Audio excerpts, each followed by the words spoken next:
여러분, 지금 이 순간에도 휴전선 너머에서는 우리를 겨냥한 핵무기가 배치되어 있습니다. 대한민국과 북한 사이에는 현재 기묘하면서도 위험한 군사적 균형이 형성되어 있습니다. 재래식 무기만 놓고 보면 우리가 압도적으로 우위에 있지만 핵무기라는 절대 무기 앞에서는 전혀 다른 양상을 보이고 있습니다. 2024년 글로벌 파이어파워 평가에서 대한민국은 세계 5위, 북한은 36위를 기록했습니다. 하지만 이 수치가 모든 것을 말해주지는 못합니다. 북한이 보유한 30여 개에서 70여 개로 추정되는 핵무기, 그리고 계속해서 고도화되고 있는 미사일 기술 때문입니다. 이것이 바로 우리가 직면한 현실입니다. 세계에서 가장 발달된 재래식 군사력을 가진 나라가 상대적으로 열악한 군사력을 가진 이웃, 나라를 두려워해야 하는 역설적 상황 말입니다. 먼저 재래식 전력부터 자세히 살펴보겠습니다. 겉으로 보기에는 북한이 우세해 보입니다. 북한은 128만 명의 병력을 보유하고 있는 반면 우리는 48만 명입니다. 탱크는 북한이 4,300대, 우리가 2,200대이고 자주포와 방사포는 북한이 2배 이상 많습니다. 해군 함정도 북한이 740척, 우리가 140척으로 수적으로는 북한이 압도적으로 앞섭니다. 하지만 여기서 중요한 것은 바로 성능입니다. 현대전에서는 단순한 숫자보다는 질적 우위가 훨씬 중요합니다. 우리 군이 보유한 무기 체계들은 첨단 기술력을 바탕으로 한 차원 다른 성능을 자랑합니다. 우리의 K9 자주포를 예로 들어보겠습니다. 이 자주포는 세계 시장 점유율이 50%에서 60%에 달하며 무기계 방탄소년단이라 불릴 정도로 세계적인 인기를 얻고 있습니다. 사거리 40km에서 분당 6발의 연사 능력을 갖추고 있으며 정확도와 신뢰성에서 세계 최고 수준을 자랑합니다. 폴란드, 노르웨이, 에스토니아, 핀란드 등 유럽 국가들이 앞다투어 도입하고 있는 이유입니다. K2 전차 또한 마찬가지입니다. 독일의 레오파드나 미국의 에이브람스와 어깨를 나란히 할 수 있는 세계 최고 수준의 성능을 보여줍니다. 120mm 주포와 첨단 사격 통제 장치, 능동 방어 시스템까지 갖춘 K2 전차는 북한의 구식 탱크들과는 비교할 수 없는 전투력을 자랑합니다. 공군력에서는 더욱 압도적입니다. 우리가 보유한 F-35 스텔스 전투기는 북한의 구식 레이더로는 탐지가 거의 불가능합니다. 스텔스 기술과 최신 전자전 장비를 갖춘 F-35는 평양 상공까지 침투해 핵심 목표물을 정밀 타격할 수 있는 능력을 갖추고 있습니다. 여기에 우리가 독자 개발한 KF-21 보라매까지 전력화되면 공군력 격차는 더욱 벌어질 것입니다. 해군력도 마찬가지입니다. 북한이 740척의 함정을 보유하고 있다고 하지만 대부분이 소형이고 노후된 것들입니다. 어뢰정이나 고속정 수준의 소형 함정들이 대부분이죠. 반면 우리가 보유한 140척은 이지스 구축함을 포함해 첨단 함정들로 구성되어 있습니다. 우리의 이지스 구축함은 한 척당 1000km 이상의 표적을 탐지하고 동시에 여러 목표를 요격할 수 있는 능력을 갖추고 있습니다. 세종대왕급 이지스 구축함 3척과 차세대 이지스 구축함들은 북한의 전체 해군력보다 강력한 전투력을 발휘할 수 있습니다. 잠수함 전력에서도 우리가 압도적입니다. 우리는 약 20척의 잠수함을 보유하고 있으며 세계 7위에서 8위 수준의 잠수함 전력을 자랑합니다. 특히 2021년에 진수한 3,000톤급 도산 안창호함은 성능 면에서 독일의 첨단 잠수함을 능가하는 수준에 도달했습니다. 디젤 잠수함으로는 유일하게 수직 발사관을 탑재해 대지 공격 능력까지 갖추고 있습니다. 정찰과 감시 능력에서도 우리가 절대적 우위에 있습니다. 우리는 해상도 25cm에서 30cm 수준의 정찰 위성 3기를 보유하고 있는 반면 북한은 겨우 3m 수준에 머물러 있습니다. 이는 10배 이상의 성능 차이를 의미합니다. 한미 연합 감시 정찰 능력은 세계 최고 수준으로 평가받고 있으며 북한의 움직임을 실시간으로 파악할 수 있는 능력을 갖추고 있습니다. 현대전의 핵심 원칙은 먼저 보고, 먼저 쏘고, 쏘지 못하게 한다입니다. 우리는 이 세 가지 모든 영역에서 북한을 압도하고 있습니다. 우리의 군사적 우위는 숫자로도 입증되고 있습니다. 2022년 우리나라의 무기 수출액은 173억 달러로 방산 50년 역사상 최고치를 기록했습니다. K9 자주포, K2 전차, FA-50 경공격기 등이 세계 각국에서 인기를 끌고 있습니다. 특히 우크라이나 전쟁 이후 유럽 국가들의 무기 수요가 급증하면서 우리 무기에 대한 관심이 폭증했습니다. 폴란드는 K2 전차 1000대, K9 자주포 672대, FA-50 경공격기 48대를 도입하기로 했고, 노르웨이도 K9 자주포 24대를 추가 주문했습니다. 이는 단순히 수출 실적만을 의미하는 것이 아닙니다. 세계 각국이 우리 무기의 성능을 인정하고 있다는 것이며, 이는 곧 우리 군사력의 우수성을 증명하는 것입니다. 하지만 이 모든 압도적 우위가 핵무기 앞에서는 무력해집니다. 북한이 보유한 것으로 추정되는 30개에서 70개의 핵탄두, 그리고 이를 운반할 수 있는 다양한 미사일들이 전체 군사적 균형을 완전히 뒤바꿔 놓고 있습니다. 북한의 핵개발 역사를 살펴보면 그 심각성을 더욱 실감할 수 있습니다. 1980년대부터 본격화된 북한의 핵개발은 1993년 핵확산 방지 조약, 탈퇴 선언으로 국제사회의 주목을 받기 시작했습니다. 1994년 제네바 기본합의로 일시 중단되는 듯 했지만 2002년 고농축 우라늄 프로그램 의혹이 제기되면서 다시 재개되었습니다. 2006년 첫 번째 핵실험을 실시한 이후 2009년, 2013년, 2016년 2차례, 2017년까지 총 6차례의 핵실험을 진행했습니다. 특히 2017년 9월의 6차 핵실험은 수소폭탄급의 위력을 보여주며 국제사회에 충격을 주었습니다.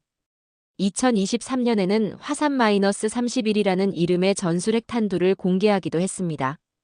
이 전술핵 탄두는 약 5킬로톤의 파괴력을 가진 것으로 추정되며 직경 50cm 이하, 전체 길이 90cm 내외로 미사일과 어뢰 등 다양한 운반 수단에 장착될 수 있다고 알려져 있습니다. 더욱 우려스러운 것은 북한이 핵무기의 소형화와 다종화에 성공하고 있다는 점입니다.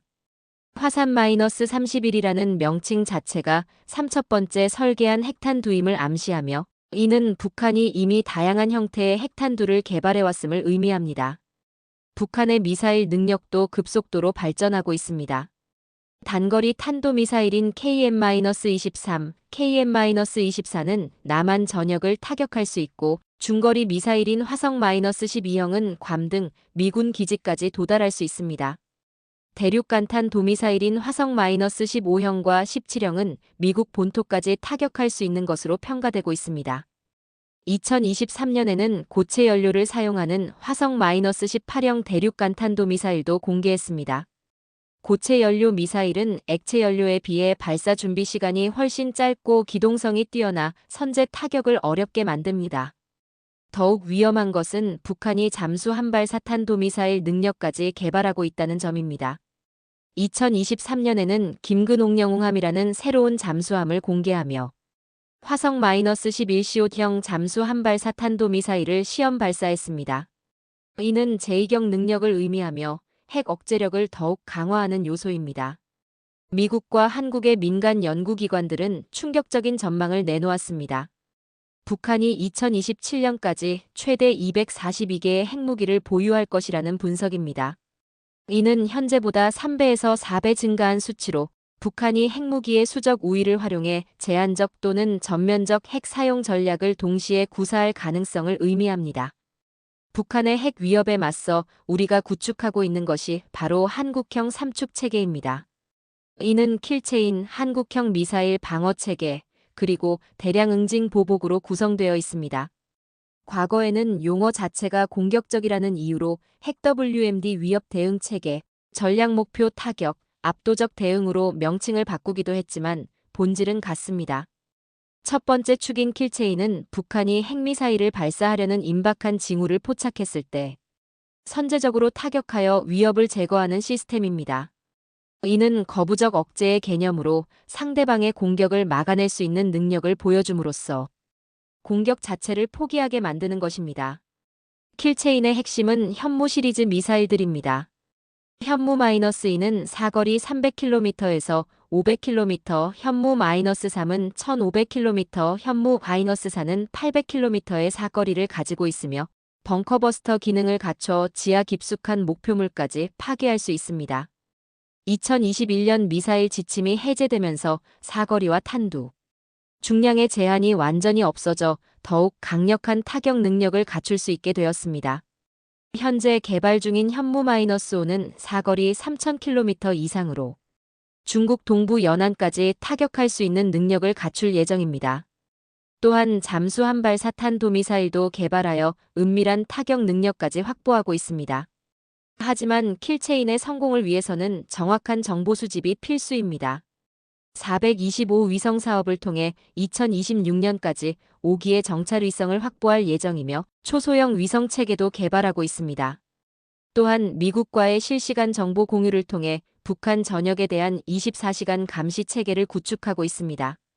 두 번째 축인 한국형 미사일 방어 체계는 북한이 발사한 미사일을 공중에서 요격하는 다층 방어 시스템입니다. 이 역시 거부적 억제의 개념으로 공격이 성공하지 못할 것임을 보여줌으로써 공격을 포기하게 만드는 것입니다. 하층 방어에는 천국-2와 패트리어트가 담당합니다. 천국-2는 우리가 독자 개발한 중거리 지대 공미사일로 사거리 40km, 요격고도 20km의 성능을 가지고 있습니다. 패트리어트 PAC-3는 미국에서 도입한 시스템으로 탄도미사일 요격에 특화되어 있습니다.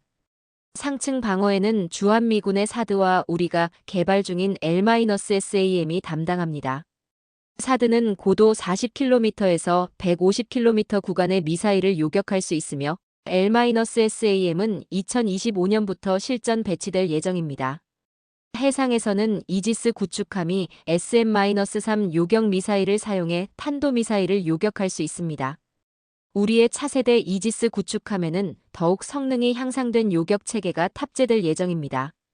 특히 북한의 장사정포 위협에 대응하기 위해 한국형 아이언 돔으로 불리는 장사정포 요격 체계도 개발하고 있습니다.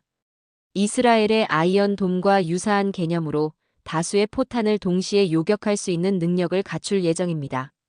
세 번째 축인 대량응징 보복은 북한이 실제로 핵공격을 감행했을 경우 김정은을 포함한 북한 지도부와 핵심 시설을 완전히 파괴하는 보복 체계입니다. 이는 응징적 억제의 개념으로 공격할 경우 더 큰 보복을 당할 것이라는 공포를 심어주어 공격을 포기하게 만드는 것입니다. 대량응징 보복의 핵심은 고위력 정밀 타격 무기들입니다. 벙커버스터 탄두를 장착한 현무미사일들이 평양의 지하 벙커와 김정은의 은신처를 정확히 타격할 수 있습니다. 또한 특수부대의 침투작전과 연계하여 북한 지도부를 직접 제거하는 작전도 포함되어 있습니다. 하지만 이러한 삼축 체계에도 명확한 한계가 있습니다. 가장 큰 문제는 정찰과 감시 능력의 한계입니다. 북한 전체를 실시간으로 24시간 감시할 수 있는 능력이 아직 완전하지 않습니다. 북한은 산악 지형이 많고 지하시설이 발달해 있어 모든 목표물을 파악하기 어렵습니다. 또한 킬체인의 성공률이 100%가 될 수는 없습니다. 북한이 수십 개의 핵무기를 보유하고 있다면 일부라도 살아남아 보복 공격을 감행할 가능성을 배제할 수 없습니다. 특히 이동식 발사대나 잠수함에서 발사되는 미사일은 사전 탐지와 타격이 매우 어렵습니다. 미사일 방어 체계 역시 마찬가지입니다. 아무리 다층 방어를 구축해도 포화 공격이나 기만탄을 활용한 공격을 100% 막아낼 수는 없습니다. 북한이 수백 발의 미사일을 동시에 발사한다면 일부는 방어망을 뚫고 목표에 도달할 가능성이 있습니다. 대량응징 보복도 북한이 핵공격을 감행한 이후의 대응이라는 태생적 한계가 있습니다. 이미 우리가 핵 피해를 당한 후의 보복이므로 억제 효과에 한계가 있을 수 있습니다. 결국 우리는 미국의 확장 억제, 즉 해구산에 의존할 수밖에 없는 상황입니다. 미국은 한미 상호방 위조약과 확장 억제 정책에 따라 한국을 핵무기로 방어하겠다고 약속하고 있습니다. 최근 한미 양국은 2023년 4월 워싱턴 선언을 통해 확장 억제를 더욱 구체화했습니다.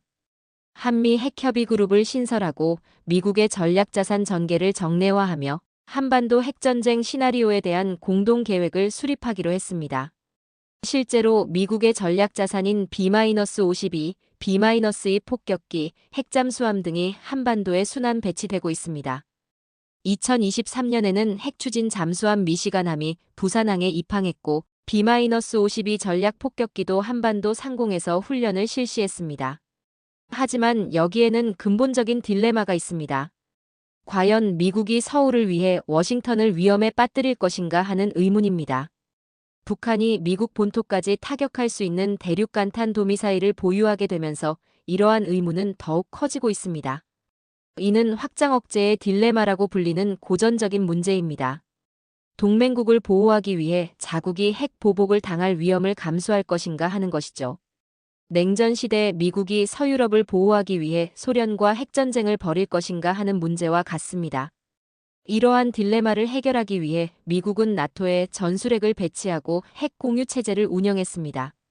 현재도 독일, 이탈리아, 네덜란드, 벨기에, 터키 등의 약 100여 개의 B-61 전술 핵폭탄이 배치되어 있습니다. 그렇다면 북한의 핵 위협을 어떻게 극복할 수 있을까요? 여러 방안들이 활발히 논의되고 있습니다.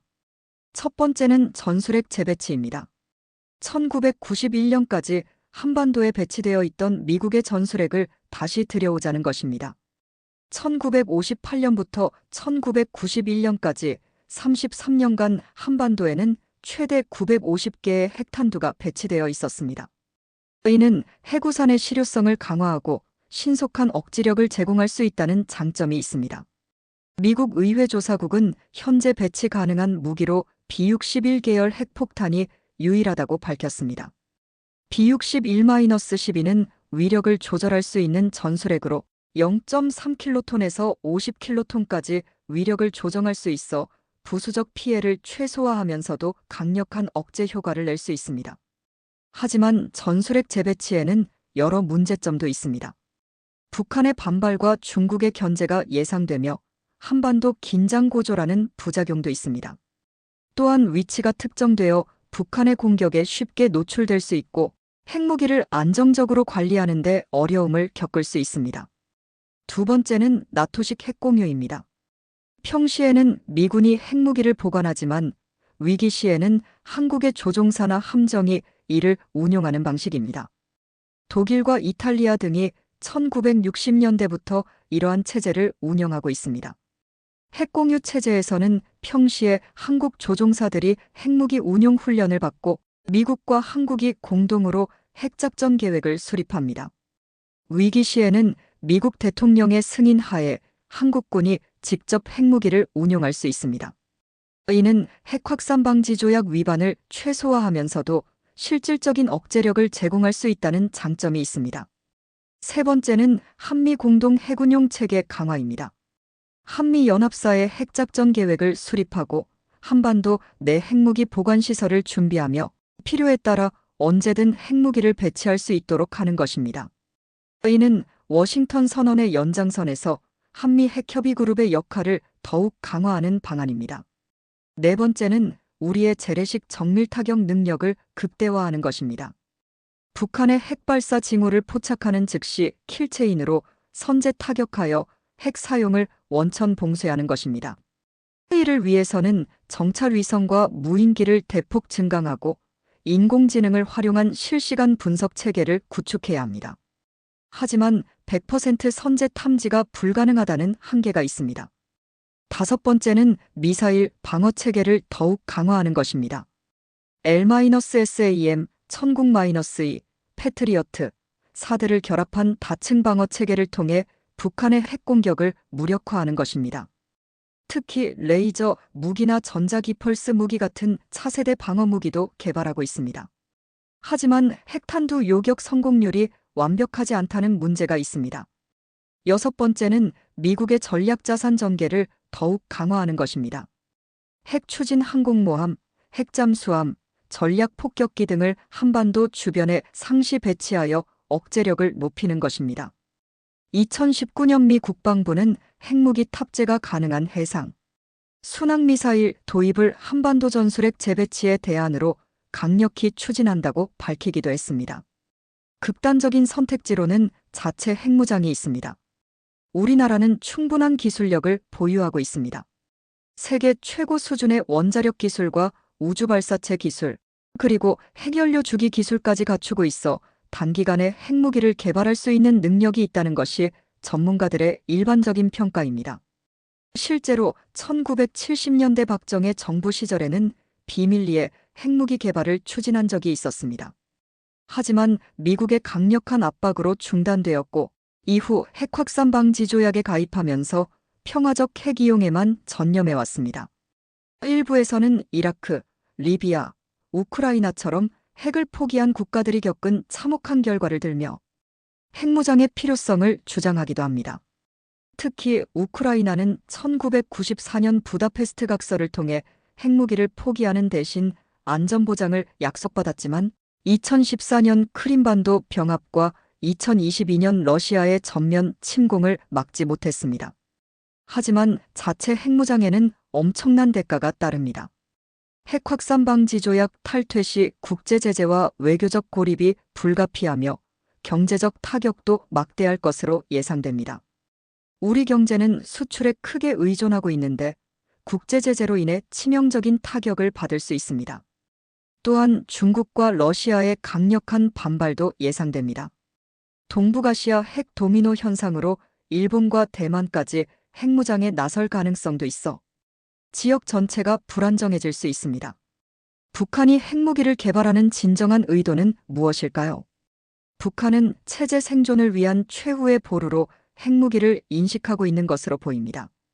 이라크의 사담 후세인과 리비아의 카다피가 핵무기 없이 몰락한 것을 목격한 북한으로서는 핵무기야말로 자신들의 생존을 보장하는 유일한 수단이라고 생각하고 있을 것입니다. 하지만 북한이 실제로 전면전을 벌일 가능성은 낮다는 것이 전문가들의 일반적인 분석입니다. 한미연합전력의 압도적 우위, 북한의 심각한 경제난, 그리고 러시아 지원으로 인한 두개 전선 부담 등을 고려할 때 전면전은 북한에게도 자살행위나 다름없습니다. 그 대신 북한이 활용할 가능성이 높은 시나리오들은 다음과 같습니다. 첫째, 국지 도발입니다. 북방한계선 근처에서의 해상 충돌이나 비무장지대, 부근에서의 교전 등을 통해 긴장을 고조시키면서 협상력을 높이려 할 것입니다. 2010년 천안함 폭침과 연평도 포격 같은 사건들이 이런 범주에 속합니다. 둘째, 기습방사포 공격입니다. 북한은 수도권을 겨냥한 수천 발의 방사포를 보유하고 있어 단기간에 상당한 피해를 줄 수 있습니다. 핵무기 사용 없이도 충분한 타격 효과를 낼 수 있는 방법입니다. 셋째, 정치적 목적의 도발입니다. 내부 불만을 무마하거나 외부 지원을 압박하기 위해 핵카드를 활용할 가능성이 높습니다. 실제 사용보다는 위협을 통한 협상력 제고가 목적일 것입니다.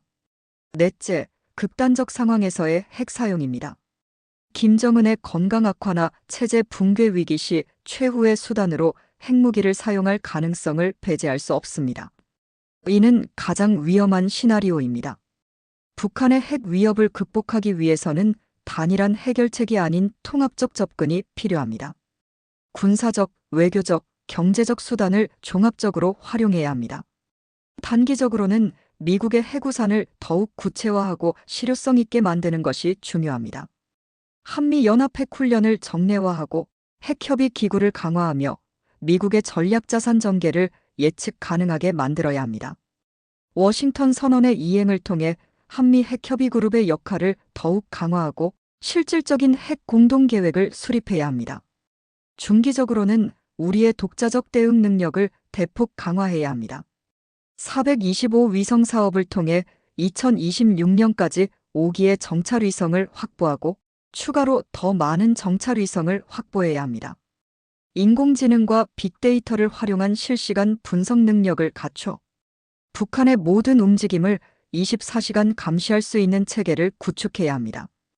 킬체인 능력도 더욱 강화해야 합니다. 현무-5 미사일의 개발을 완료하고 잠수 한발사 탄도미사일과 극초음속 미사일도 조기에 전력화해야 합니다. 또한 사이버 무기와 전자전 무기를 개발하여 물리적 파괴 없이도 북한의 핵 능력을 무력화할 수 있는 수단을 확보해야 합니다. 미사일 방어 능력도 지속적으로 향상시켜야 합니다. L-SAM의 성능을 더욱 개선하고 레이저 무기나 전자기 펄스 무기 같은 차세대 방어 무기도 개발해야 합니다. 특히 북한의 포화 공격에 대비해 동시 다중 요격 능력을 대폭 강화해야 합니다. 장기적으로는 전술핵 재배치나 핵공유 등의 방안을 진지하게 검토해야 할 수도 있습니다. 북한의 핵 보유량이 100개를 넘어서고 대륙간 탄도미사일이 20기 이상이 되면 기존의 대응 방식만으로는 한계가 있을 수 있기 때문입니다. 이를 위해서는 미국과의 긴밀한 협의가 필요합니다. 나토의 핵계획 그룹과 같은 한미 핵협의 기구를 더욱 발전시키고 실질적인 핵 공동 운용 체계를 구축해야 합니다. 북한 핵 문제는 우리 혼자서 해결할 수 있는 문제가 아닙니다. 미국과의 동맹 강화는 물론 일본, 호주 등 다른 동맹국들과의 협력도 중요합니다. 특히 한미일 3국 협력 체계를 더욱 발전시켜야 합니다. 2023년 캠프 데이비드 정상회의를 통해 한미일 3국은 안보 협력을 대폭 강화하기로 했습니다. 실시간 정보 공유, 연합훈련 확대, 미사일, 방어 협력 등을 통해 북한의 핵 위협에 공동 대응해야 합니다. 중국과 러시아의 역할도 중요합니다. 북한의 핵 개발을 억제하기 위해서는 이들 국가의 협조가 필수적입니다. 경제 제재의 실효성을 높이고 북한의 핵기술 확산을 막기 위해서는 국제사회의 공조가 반드시 필요합니다. 무엇보다 중요한 것은 국민적 각성과 의지 결집입니다. 북한의 핵 위협이 높아질수록 오히려 국민들이 무감각해지는 현실에서 정부는 적극적인 정보 제공과 소통으로 위기의식을 높여야 합니다. 북한의 선의에 우리의 생명과 미래를 맡길 수 없다는 점을 국민들이 명확히 인식해야 합니다. 평화는 저절로 오는 것이 아니라 강력한 힘으로 지켜내는 것임을 깨달아야 합니다. 이러한 국가적 의지를 바탕으로 해야 북한에 대한 대응은 물론 미국과의 협의와 정책 실행도 더욱 구체화될 수 있습니다. 국민들의 지지와 동의 없이는 어떤 정책도 성공할 수 없기 때문입니다. 민방위 훈련과 대피시설 확충도 중요합니다. 유사시 국민들의 생명을 보호할 수 있는 체계를 갖춰야 합니다. 이스라엘처럼 모든 건물에 대피소를 의무화하고 정기적인 대피 훈련을 실시해야 합니다. 북한 핵 문제 해결을 위해서는 경제적 차원의 접근도 필요합니다. 북한에 대한 제재를 강화하는 동시에 비핵화 시 경제적 혜택을 제공한다는 당근책도 병행해야 합니다. 우리의 방위산업 경쟁력을 활용하는 것도 중요합니다. 2022년 173억 달러의 무기 수출 실적은 우리 방위산업의 우수성을 보여주는 것입니다. 이를 통해 확보한 자금과 기술을 국방력 강화에 재투자하는 선순환 구조를 만들어야 합니다. 특히 우크라이나 전쟁 이후 전 세계적으로 무기 수요가 급증하고 있어 우리 방위산업에게는 기회가 되고 있습니다. K9 자주포, K2 전차, FA-50 경공격기 등의 수출을 더욱 확대하여 국방 예산 증대에 기여해야 합니다. 재래식 무기에서는 압도적이지만 핵무기 때문에 북한을 두려워해야 하는 현실. 이는 우리가 직면한 냉혹한 안보 환경입니다. 하지만 이러한 현실을 비관할 필요는 없습니다. 우리에게는 세계 최고 수준의 재래식 전력과 첨단 기술이 있습니다. K9 자주포, K2 전차, KF-21 전투기, 이지스 구축함, 현무미사일 등 세계가 인정하는 무기체계들을 보유하고 있습니다. 미국과의 든든한 동맹도 우리의 큰 자산입니다. 한국형 삼축 체계를 지속적으로 발전시키고 미국의 확장 억제를 더욱 구체화하며 필요하다면 전술핵 재배치나 핵공유 같은 새로운 대안도 과감하게 모색해야 합니다. 북한의 핵 위협 수준이 높아질수록 우리의 대응도 그에 맞게 강화되어야 합니다. 북한은 물량으로, 우리는 첨단 성능과 정찰 능력으로 승부하는 구조에서 한미 연합 전력을 유지하는 한 전면전 억제력은 충분히 확보할 수 있습니다. 하지만 북한의 국지 도발과 기습 공격 가능성은 여전히 존재하므로 이에 대한 대비도 철저히 해야 합니다. 우리가 추구해야 할 것은 힘에 의한 진정한 평화입니다. 북한이 핵으로 협박하더라도 우리에게는 그보다 더 강력한 대응 수단이 있다는 것을 분명히 보여주어야 합니다. 그래야만 북한도 핵 사용이라는 극단적 선택을 포기하고 진정한 대화의 테이블로 나올 수 있을 것입니다. 핵 없는 세계, 평화로운 한반도는 우리 모두의 꿈입니다. 하지만 그 꿈을 현실로 만들기 위해서는 먼저 확고한 안보 태세와 압도적인 억제력이 필요합니다. 북한이 핵을 포기할 때까지 우리는 더욱 강해져야 합니다. 이것이 바로 오늘날 우리가 걸어가야 할 길입니다. 강력한 국방력을 바탕으로 한 확고한 억제, 미국과의 철통 같은 동맹, 그리고 평화를 향한 흔들리지 않는 의지. 이 세 가지가 조화를 이룰 때 비로소 진정한 평화가 우리에게 올 것입니다. 시청해주셔서 감사합니다. 구독, 좋아요, 알림 설정은 큰 힘이 됩니다.